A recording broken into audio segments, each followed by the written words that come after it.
Hampton Roads has a long-running high school and college sports tradition. It's time to give them the spotlight they deserve. This is 757 Saturday Sports Talk on Priority Auto Sports Radio 94.1. Here is Matt Hatfield. Good Saturday morning to all of you out there. It is 757 Saturday Sports Talk. Voice that's been familiar to many of you listeners out there. He's done Tidewater Tides baseball. He's done Richmond Braves baseball. He's done all kinds of things across the area. He's a Virginia Sports Hall of Famer. Was on News Channel 3 for many, many years. And he's one half of one of the very best NBA broadcast duos out there alongside Dominique Wilkins. And we're talking about our pal, the Virginia Sports Hall of Famer, Bob Rathbun, with us this morning. Bob, it's always a pleasure to have you back on the show. And most importantly, I know everyone here in Hampton Roads was thinking about you and praying for you following that brief health scare you had back in December. So I hope you're feeling well, my friend. Feeling great. And I appreciate you having me on. It's great to be with you. Always a pleasure. And tell us how the Hawks are doing. I know last night, tricky game, tough L against the Sixers in OT, but they're getting ready for this always interesting and unpredictable play-in tournament. And as we've seen in years past, Trae Young can be dangerous in a one-game scenario in the playoffs. And this Hawks team is a team you can't count out, even though they're not viewed as one of the favorites in the East, like, say, Milwaukee, Boston, and Philadelphia. It's been a disappointing season, I think, overall. A lot of change. We swapped out our general manager, changed coaches, and really, I think on the overall have underachieved for the most part. But you do get a second chance with the play-in. In the old days, we would have been in as the 8th seed, but now you got to go through this play-in tournament. So we will go down to Miami and play the Heat on Tuesday. And if we lose that game, we will come home and play the winner of the Toronto-Chicago game on Friday to get in. So we're either going to be the 7th seed and play Boston or the 8th seed and play Milwaukee. Neither prospect is great, but you want to be in. And I would love to see us get in for the development of our younger people, A.J. Griffin, Jalen Johnson, et cetera, and Onyeka Okongwu, and let them get a taste of playoff basketball because I think that will help their development. But it's been a taxing season. It's been a win one, lose one, as I think most 500 teams are. And that can be maddening. We've beaten really good teams, and we've lost to some really bad teams. Yeah, and you mentioned the coaching change. Quinn Snyder taking over, 5-year deal to be the Hawks coach, middle of the season. I think that was back in like mid to late February as Nate McMillan got the boot. How surprised were you, Bob, that it happened, A, and then B, that it happened when it happened? Well, it was surprising. It came at the All-Star break, and we had two very poor performances right prior to that against the Knicks and the Hornets and looked bad in both. And that prompted the change. I was a little surprised. I thought that decisions like that would come at the end of the season. But and Nate's a dear, dear friend, and I just love the guy, and I hated it for him. But it looked like they had quit on him, and so it was time to make a change. And Quinn Snyder would have been one of the hottest coaching prospects out there on the free agent market for coaches. And so they were able to swoop in and get Quinn. He committed to a 5-year contract to turn this thing around. And I think we got ourselves a great coach. Now it's just a matter of him getting a chance in the offseason to really implement what he wants to do. We're seeing some of that, but you really can't do it when you parachute in like he did. He didn't know anybody on the team. He didn't know anybody on the coaching staff. And to take over like he did is tough. But overall, I think we've played pretty well. We're 10-10 since the coaching change. And I think once we get through this play-in and play-off, he has a chance to, implement what he wants, get the staff that he wants. Things will look pretty good for this team because they got the talent, no doubt. I have to get your thought because I believe, was it last Saturday, Bob, you all played the Mavericks in a thrilling overtime game? Was it last Saturday or weekend before that? Sunday. No, last Sunday. Last Sunday. Okay, yeah, I watched some of that game with you and Dominique on the call. A very exciting game. It went to overtime. Looked like it wouldn't go to OT, and the Hawks pulled it out. But certainly it's gotten the talk, and I'm sure it will continue to in the next 24 to 48 hours, what Dallas did as they rested Kyrie Irving and others yesterday, still alive for a play-in situation. I was a little bit disgusted watching what transpired last night in that Bulls game in the last 3-4 minutes of that game where the Bulls didn't have many people on the floor of consequence, nor did the Mavs. Luka played the first 12, 13 minutes. didn't play the rest of the game, and there's been a lot of talk about them to get a top 10 pick. What's your take on where the league is with this situation? And almost, people are, in some respects, it's always been a talking point about tanking for a top pick, but the Mavs were still in play for the postseason, and what they did to me felt like last night almost a disservice to the fans in the league. I agree with you. I think in the overall philosophical view is that you play every night to the best of your ability with those that are healthy enough to compete. And I don't think we do that as a league. Now, I'm sure, it's kind of a time-honored tradition in all sports that once you've clinched and you can't move in your playoff positioning, that you sit people. But that was not the case, as you mentioned, with Dallas. To just out-and-out punt in front of your home fans in your last home game is a little obnoxious to me because there's no guarantee. That, to me, has always been the downfall of tanking. Well, okay, you don't want to win. That's great.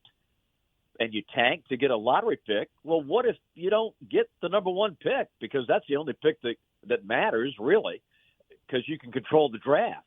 But if you don't get the position you want and you don't get the guy that you want, was it really worth it? Right. And, Dallas, if they don't get the top 10 pick, that pick goes to New York as part of the Porzingis trade. So I'm very surprised at what Dallas did last night. They went all in with Kyrie. They're trying to cover their butts because of what happened with Jalen Brunson, and they got burned big time. And there's no guarantee Kyrie's going to re-sign.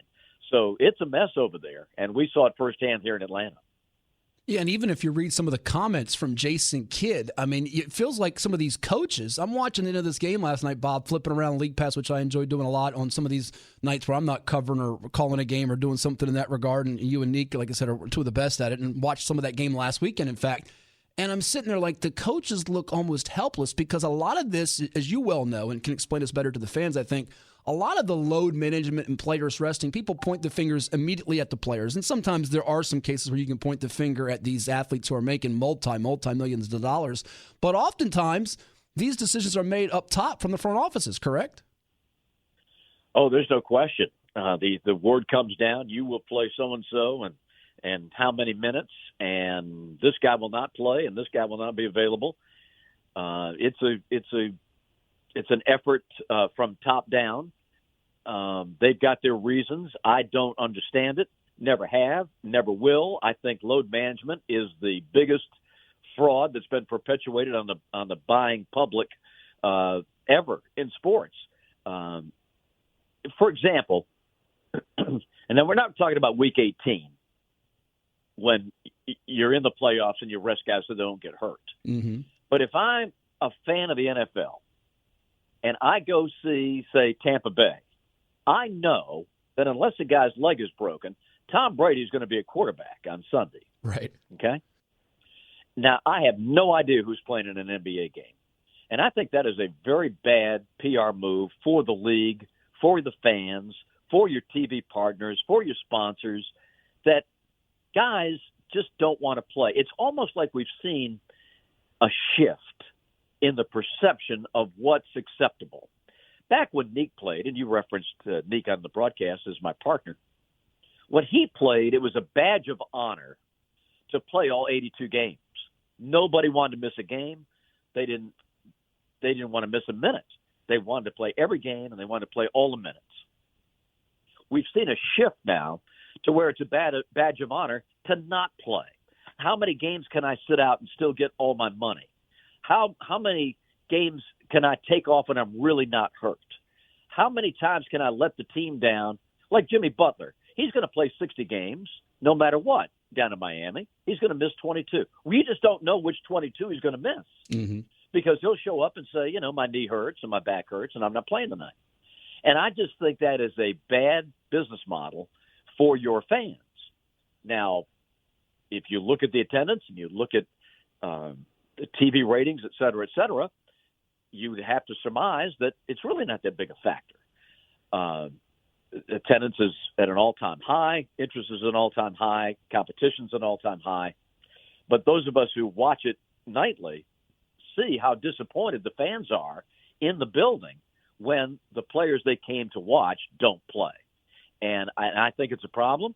You don't have this in hockey. You don't have it in baseball. You certainly don't have it in the NFL, but it is endemic to basketball, and I don't understand why the players don't have the pride of playing. But again, it's a switch of the mindset, where it's a badge of honor not to play than it is to play. Well put. We're talking with the Emmy Award-winning broadcaster of the NBA's Atlanta Hawks. You can follow him on Twitter at Bob Rathbun TV. He's also a Virginia Sports Hall of Famer. Bob Rathbun was here on 757 Saturday Sports Talk on 94.1 Priority Auto Sports Radio with our friends at ESPN. And Bob, it's interesting you make those comments about that, and I agree with you 100%. And we don't talk enough about a guy like Kevon Looney with the Warriors. We hear about Steph and the Splash Brothers. He's played, I think, all 81 games thus far. A Buddy Hield who last year had a streak of, I want to say it was 272 consecutive games played. Some of these Iron Men, the old AC Greens, if you remember, some of those guys like that would play 82 games in a season. I grew up loving Stockton and Malone in Utah because they were Iron Men. They always wanted to play every single game, and it is sad and disappointing in a lot of respects. But to follow up on that, and I don't even care so much about the fantasy basketball gamers out there or the ones wagering shekels on these games as far as all these different services that offer that opportunity now, which didn't years ago. But I think, like you said it best, for the fans out there, the consumers, the ones that, the family of four that pours their blood, sweat, and tears and their dollars into these games, it's unfortunate. Take tomorrow, for example. You got a situation out west where you've got teams where it's been whispered, whether it be the Lakers, more specifically the Clippers and the Warriors, jockeying for that opportunity to be the sixth seed, to play the 3-seed Sacramento Kings, who are the only team in the Western Conference with a winning road record. And you're hearing whispers already about, well, will the Clippers or the Warriors deliberately try to lose? In the case for the Clippers, I believe they play Phoenix, the Warriors play Portland, which has sort of been in a downward spiral for the last month and a half. How does the league go about fixing this from an integrity standpoint? Because I don't know how you solve it. Well, I don't think you can. This has been going on since the beginning of time. You take nothing for granted. Be careful what you wish for. These teams that say, well, we'll try to avoid this team or we want to play this team, rarely does it work out. Last year, for example, all you heard about was with the Celtics and Brooklyn. Like Boston, oh man, they don't want to play the Nets. Right. They want to do everything they can to avoid Kevin Durant and Kyrie Irving and blah, blah, blah.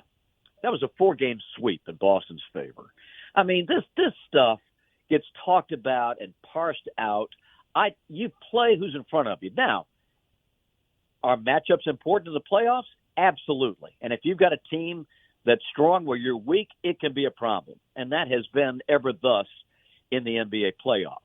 But all this maneuvering and who you're going to sit and who plays and do we want to win this game, I think is so overblown because the results just don't bear it out. And sometimes you get stuck with a team that you think you want to play that you really don't want to play. And I'll give you an example. Miami and Atlanta. Mm-hmm. The Heat think they own the Hawks, and they may very well. We lost 2 games down there this year. We lost all 5 down there last year. We haven't won down there in a long, long time. Since Nate's first game as coach 3 years ago. It was the last time we won in Miami. So you would think that the Heat would be sitting, all right, we got the dream matchup. We're home. We got the Hawks. We can beat these guys, and we're going to be the number 7 seed, and we're going to Boston. They're already making plane reservations to go to Boston. But let me tell you, and you talk about the wagering public, now we may get beat by 30, but it would not shock me if we go down there and play a great game and win. That's just how crazy this is. Miami is 7th, and the Hawks are 8th for a reason. We have not performed according to expectations. So, to me, anything can happen, and be careful what you wish for. So spot on, Bob, as always. 4 minutes here with the Emmy Award-winning broadcaster of the NBA's Atlanta Hawks, Bob Rathbun, with us here on 757 Saturday Sports Talk. And to follow up on that, Bob, as I'm sure you well know, last week the Timberwolves of Minnesota played, I think it was either Portland or San Antonio. I believe it was Portland. They were favored by Vegas, like 17, 18 points, biggest line ever. They lost the game outright. So just when you think, this team isn't playing somebody, these guys go out there, they're all pros getting paid, and something crazy can happen. Now, as you look at the 7, 8, 9, 10, those 8 teams, which are looking like they're going to be out east. As we know, it's pretty much sewed up with the Hawks and the Heat, the Rathbun and the Bulls. Out west, it's looking like it's going to be Lakers, Pelicans, Wolves, Thunder. Dallas is out. OKC is in. We'll see if the Lakers remain 7. They could obviously jump up to 6 should the Warriors or Clippers falter here. But which one of those 8 teams is most capable of making a run beyond the first round? In other words, winning a series. Conventional wisdom says the Lakers because of LeBron and AD, or possibly the Heat because they were a whisker away from making the finals last year. Would you concur with that or pick somebody else? No, I don't think Miami is as good as they were last year. I really don't. Is that point guard being the reason Kyle Lowry not as healthy, or what would you point to? I know P.J. Tucker. Okay. I mean, he was the guy that held it all together, and they didn't replace him, really. They've tried with Strus and they've tried with Hero and a bunch of guys, but they're not nearly as good as they were when they had P.J. Tucker. I guess the theme, because of LeBron and what he's done and who he is, but the Lakers are not a super team by any means. AD is going to have to play out of his mind for them to move on, and they may very well, but they're not going to make a deep run. They're just not that good. Golden State, they can't win on the road. I mean, these teams are where they are for a reason. The biggest myth in sports is this: we can flip the switch. Yes. And you will hear this 1,000 times. It's not true. Why? Because if you could, everybody would. Nobody would lose. And that's not what happens. You can't flip the switch. It's very hard to play your way out of what you behaved yourself into. These teams are where they are because they're not that good. And it will be borne out in the playoffs. Now, in a one-game, one-night play-in situation, yeah, they can certainly win that. But these teams, a lot of this, I think, is driven by the media narrative. I am convinced that the national media that covers the NBA, they don't watch a lot of games. And they really just want to be entertained. They don't really want to cover the sport. But if you watch Denver, look at their home record. You got the standings in front of you. What's Denver's record at home? Well, it's a great point, Bob. I mean, and that was leading me into my next question. Denver at home this season is 33-7. Terrific. Top notch. Good luck winning 2 or 3 games in Denver. I mean, the Phoenix Golden State with that crowd. Yeah, Bob, that point, Phoenix Golden State or Phoenix Clippers, everybody's saying they're going to pick KD or the winner of that series to go beat Denver, who I feel like is the most disrespected one seed in a long, long time here.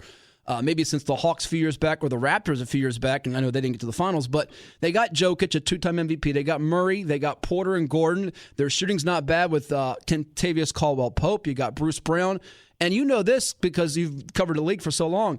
A tough 6-7 game series, then you got to follow up and go in that altitude in Denver. That is no joke in the second round. No, it's not. And I'm telling you, they are a different ball club at home. This guy Jokic is unbelievable, and terrific. He's a tough cover. And the one thing Denver hasn't had in their last couple of playoff runs, remember they went to the West Finals in the bubble, but what they haven't had is a healthy team. They'll have a healthy team, and they're going to be hard to beat at home. How they do on the road? Are they going to just mash everybody? No, but that's a quality basketball team. Sacramento, to me, is the one that's vulnerable because they don't have a playoff history. They've gone 16 years without being in the playoffs, and as you've noticed over this past week, they're struggling a little bit. I think that is a team that might be a little vulnerable. But I'm telling you, Phoenix is going to be hard to deal with. It's going to be hard to deal with as a 4 seed with KD. I don't think they've lost at home with him. No, they haven't. And they've got 3 mid-range killers with Durant, Booker, and Paul. Absolutely. So these teams, everybody in the national media, they fall in love with LeBron and the Lakers and, the Golden State and all this. What's Golden State's road record? think their last check, I want to say it was 9-30. I'll give you the exact number right now. They are sitting at on the road this year. They won last night to go to 10-30 against the Kings. But to your point, the Kings have been faltering. Their defense has not been as sharp. And the Warriors are who they are. I don't think they can. It reminds me a lot, Bob. You tell me if I'm wrong. Remember the Lakers when they had a three-peat with Shaq and Kobe? Towards the end, you could tell people were saying just flip the switch. Well, they eventually ran out of gas and they lost to the Spurs, lost to the Pistons. And I think it's starting to run out a little bit with the Warriors, especially if they don't have a healthy and effective Andrew Wiggins.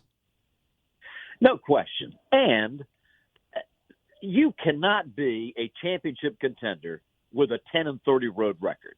I'm sorry. Not happening. No. Not happening. When you got to go on the road in every playoff series and you're 10-30 on the road and you're just going to kick everybody's butt? No. Not happening. Get you out of this, Bob. We'll definitely get you back on here during the postseason. The Emmy Award-winning broadcaster of the Atlanta Hawks and the NBA, Bob Rathbun. All right, East, two-part question. A, Cavs, Knicks. A lot of people think this can be a 7-gamer classic series, a lot like the Hawks-Knicks from a couple years ago. Donovan Mitchell against New York with Jalen Brunson and company. Do you think that series will live up to the hype, A? And B, who do you like most in the East, be it Milwaukee, Boston, Philly? Certainly the health of Chris Middleton, who dinged his knee the other night, is going to be key. But who do you like most at the moment? Knicks, Cavs, it's not a cop-out, but I've got to see the health of Julius Randle. Sure.